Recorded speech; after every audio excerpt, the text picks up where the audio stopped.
In today's episode of the Pathway Presents podcast, I have an interesting guest here with me today. I'm with Joseph Monastiero, and he is hailing over from Revegy as the VP of Global Sales. And today we want to be learning about what Revegy is all about and how Joseph is thinking about growth for the company, which channels he's excited about, and a little bit about his journey in sales as well. Welcome to the show, Joseph. Thank you, Lucas. It's very nice to see you today and nice to be a part of the show. Awesome. So, give us that 360 overview. What is Revegy all about? Absolutely. So at its core, Revegy is a sales execution platform. Now, I know that's a new thing for a lot of people, so I'll break that down a little bit. The focal point here is developing an accurate and strategic plan for your existing accounts or to land new accounts, and then following through by developing a plan to attach more revenue to those accounts and associating those opportunities with a faster velocity to close and higher ARR, annual recurring revenue. It sounds like bringing a lot of structure into ABM, what a lot of people are talking about, right? Yes, absolutely. We're focusing on two areas, right? So ABM is always on the marketing side of things. They don't really associate it with sales. But now we've seen the onset through our conversations with Forrester, Gartner, and other analysts of account-based selling and account-based everything. So we're really looking at the entire revenue journey from the inception of an MQL or a potential opportunity all the way through to the customer success side, and making sure that marketing, sales, and customer success are really working together to capture as much revenue as possible from all of the efforts they put out into the world. That makes sense. What types of companies would you say benefit the most from a solution like Revegy? Like who is, getting the most bang for their buck? Yeah, it's really interesting. So when we focus on our ideal client profile, it's different than most organizations. They're looking at it from an industry perspective, size of revenue. From our end, it's really two things: complexity of sale and infrastructure of an organization. So as a sale gets more complex, as you're working with these multinational or matrix organizations you're selling into, you're working with multiple product lines, multiple use cases. That's really where Revegy shines. And it's anything from a 5-person team up to some of the organizations we work with that have 15,000 individual users on the Revegy platform. I really think that focus there is on really complexity of sale, to be perfectly honest. I see. Who would be bringing in the platform? Is that like a head of sales? Is that like more from the sales operations side of things? Is that maybe even level higher on the C-suite? Like who's bringing in a solution like Revegy? Yeah, absolutely. So that typically starts with the chief revenue officer or head of sales driving an initiative down, saying, "Hey, you know what, team? We need to put more rigor and discipline behind our account planning process, behind our opportunity execution or guided selling process. And we need a digital evergreen way to capture that and drive better collaboration as well." So typically we'll start with the C-level executive there, the chief revenue officer, and then trickle down into SVPs and VPs of revenue operations, sales enablement, and then the individual sales leaders from a management level as well, all the way down into getting influence from the end users, which are the sales folks. So it really kind of spreads across the whole revenue organization. Cool.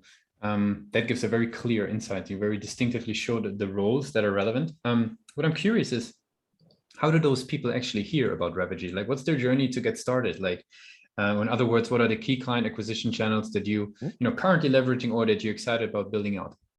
Yeah, so we try to play in that omni-channel approach, which these days is a little bit difficult to do from a virtual perspective. Everyone's doing that. So we're driving from an outbound perspective through channels like LinkedIn, through email, traditional phone calls, and we always take that call first approach.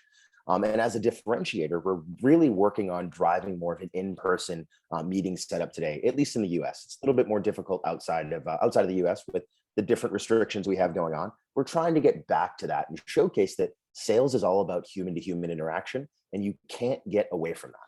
You can't use some of the point solutions that are out there to really just automate the sales process. Obviously, on the e-commerce end, on the more transactional sales, that works, but for us, it's a little bit different on the enterprise level. So some of the things we're most excited about doing right now is driving our partnerships with the CRM providers out there, as well as the sales consultants or sales coaching providers. So things like Microsoft Dynamics, we just announced our partnership, a deeper partnership with them.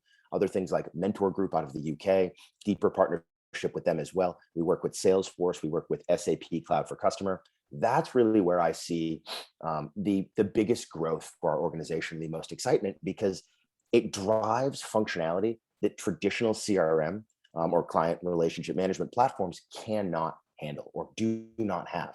And it touches on areas that are really lagging in today's sales world. Interesting. Okay, that gives us an insight about the channels and growth. What I'm curious is, I mean, obviously you're, on the sales side of things. I would love to ask you still though, how do you look on the website, your revegy.com, right? And folks who are interested, you can head over to revegy.com. What's your take on it? Like, what role does it play, even for lead generation and for the business? And how do you think about it?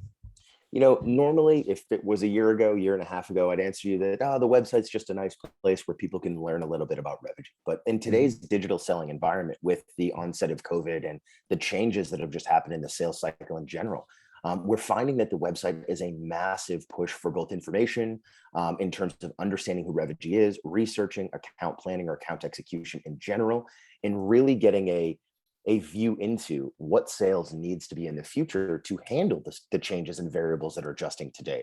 So for me and for my counterpart in marketing, the website is really our first foot forward, and hopefully our best foot forward to our customers, for them to understand exactly who we are, and then also book a demo or ask us questions about the platform. So it's paramount that with all that research being done, and I believe the statistic is 80% of all buying efforts are actually done, all of the research, all the steps taken, understanding pricing before even reaching out to the vendor. Yep. So the website plays a huge role there.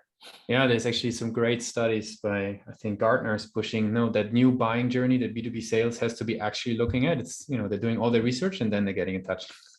Exactly. Which is the importance of the website, right? If you have the wrong information, or people don't know exactly what you do when they read the headers on your website, they're going to go and navigate somewhere else and Google search a competitor or a different angle and learn there. Let's switch gears a little bit. I would love to learn about you as a sort of, a leader in the company as well. I mean, there's so much that you could learn about, growth and about sales strategies, tactics, ideas, approaches. There's so much content out there. How do you, where do you like to learn? What's the places where you, trust the sources, and how do you filter from all the noise out there? Yeah, and you're absolutely right. From a noise perspective, that's everything these days. There's so much noise. One of the stats out there is that it's 6 times easier to find a fake news article versus a real news article. And I feel as though it's happening with our business, right? With LinkedIn and other areas, you're seeing an onset of guru style selling advice or marketing advice, etc. So it's really difficult to distill down what makes sense. My personal outreach for this and research is all around the analysts. So Forrester, Gartner, Cirrus Decisions, Aragon, all of those. I really look to those sources to not give me the full detail on something, but give me an insight into what people are trying to understand, or what the industry is moving toward over the next 6, 12, 24 months. And then from there, I'll jump out to Google, jump out to LinkedIn, and start to search blog posts from individuals that are in that space, not ones that say they are or pretend to be, but really do that day-to-day nitty-gritty and grind it out. Similar to what I'd look for in marketing. It'd be really a CMO or a marketing director who's done it for 20 years. Same thing on the sales side. Someone who's a chief revenue officer who doesn't just have operational experience, but has true sales experience and has honed their craft over a long period of time. I like to go right to the source and get that information from the horse's mouth, so to speak. Yeah, I think that's a very helpful approach for a lot of listeners as well here to, take a bite from. Very cool. I want to wrap it up with some rapid fire questions. Are you ready for those? I guess you're, yeah, let's go. What's the last book you read? Oh, the last book I read.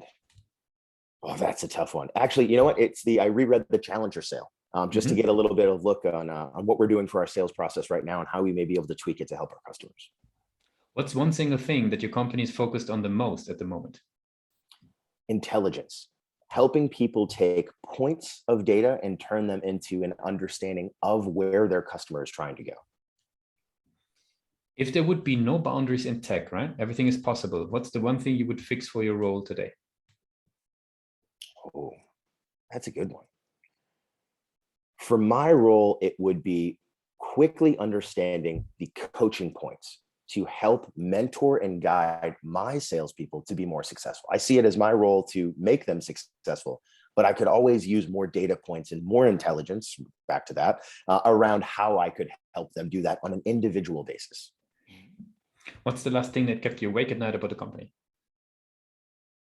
Oh, configuration, or I'll say customization, the need for all customers out there to have exactly what they want, exactly the way they want, and not understand what best practices are sometimes. Mhm.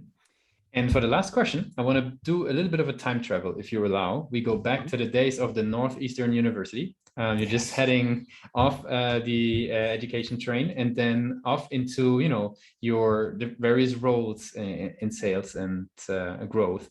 What's the one advice you would give yourself stepping out of, formal education?